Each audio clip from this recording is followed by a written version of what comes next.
Asko afari buruzko aginduak betetzen dugu gaur Paskuen santu honetan. Horrexegatik urtera liburutik hasten gara Pasko eguna nola ospatu behar eben judutarrek. Eta nola bete behar ebezan neurri guztiek. Eta guri dagokigu be hau egitea gure Eukaristiarekin. Ezin dugu pentseu Eukaristia beste era batean ospatu dezakegula. Edota beste gugu nahi dugu moduan, ez jaungoikoak esaten euskun moduan, erezak erakutsi euskun moduan egin behar dugu. Horrexegatik gure otoitza esker honekoa da. Kristoren odola akartzen gaituelako, eta danok era berean egiten dugulako. Era berdinean egiten dugulako, eta ez bakotxak nahi dagoan moduan egiten dugulako. Eta ze egiten dugu era berean? San Paulok esaten euskuna lehenengo irakurgaian. Egiten duguna da Eukaristia. Testu hau da, zaharrena Eukaristia dela, eta Eukaristia agertzen den testurik antiguena dela.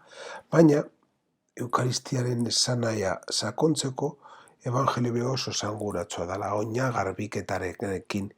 Jesusek erakusten duzku nolakoa izan behar da gure kristautasuna.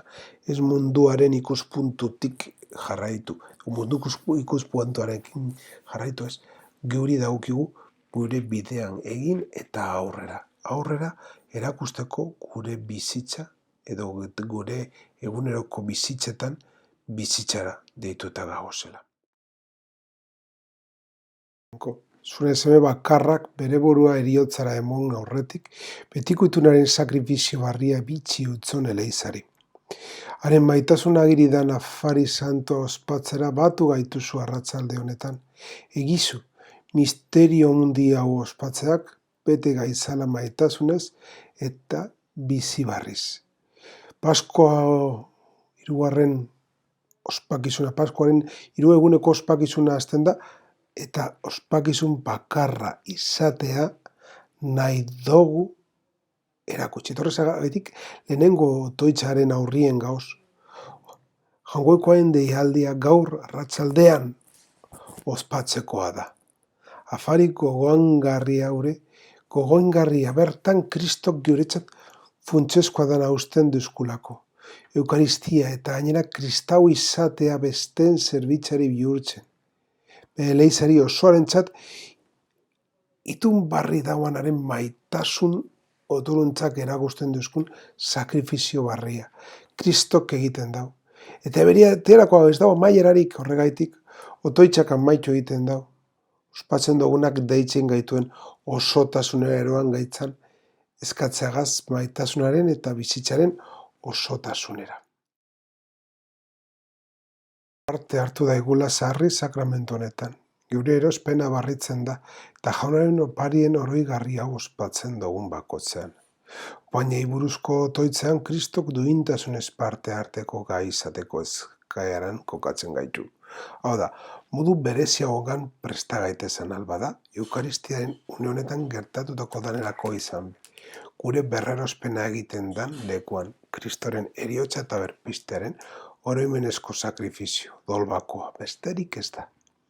Gutariko bakotzarentzat erredentzioa beharrezkoa dala, jaubetuko baginabe, hori gabe egizingo baikendue, gure guneroko ibili. Asko eta betikoa bade. Behin betiko sakrifizio barria eratu nahirik, bere burua ezkein utzun opari salbagarri, eta guri eginduzkun opari hau beraren oroigarri ezkeintzeko.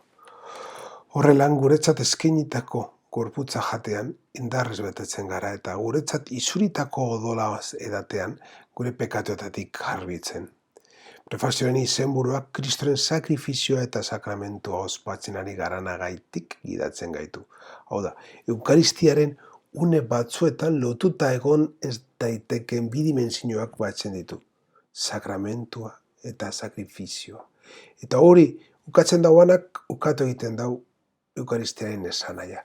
Orduan, Kristus ezin izango dau azkeneraino maite. Prefazioa bat eta biktima danak egindako betireko aliantzaz berba egiten hasten da. Bere burua eskaintzen handau salbamenaren biktima gizateri osoa iritsi ahal izateko. Baina guri jagoku bere eskaintza iraunatzea bere oroitzapenetan hau da. bera egin dau dana guk bere jarraitzaileak izateko. Ospakizun eukaristikon eta azken afarian berak egin dauala guk egiten dugu. Mundura joateko norberak behar dauana elikatzen eta garbitzen dugu. Kristoren beraren elikaia egin behar duguna bidea, eta egin behar dugun bezala erakusten duzkune. Kristoa izan zan bezala. Horregaitik garizmo osoan zehar, gure bihotza Kristora bihurtzen saiatu gara. Gure konbertsioa saiatu egin gara egiten. Une honek modu biziagoan eta hobean bizi ahal izateko. Jainkoa guztiuna gaur ospatu dugun zure semearen afarian indar barritu gaituzu. Egizu bitiko mailan beha asetu gaitezala. Jainko onkoren afarian ospakizunean amaitzen dugu betiko bizitza eskatuz. Hemen ospatu ditugun honek asetu gaitzala betiko bizitzan. Baina zitutako izaki horrek hemen eta orain lurrean hasi behar dau.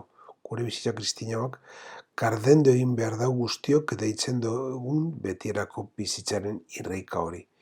Bestela gure berbak gauza bat adieraziko dabe eta gure ekintzak beste sintoma bat. Jaunongoiko hendik eta guztiok salbateko dugun historiatik urrun gagozelako, eta ezin gara egon urrun.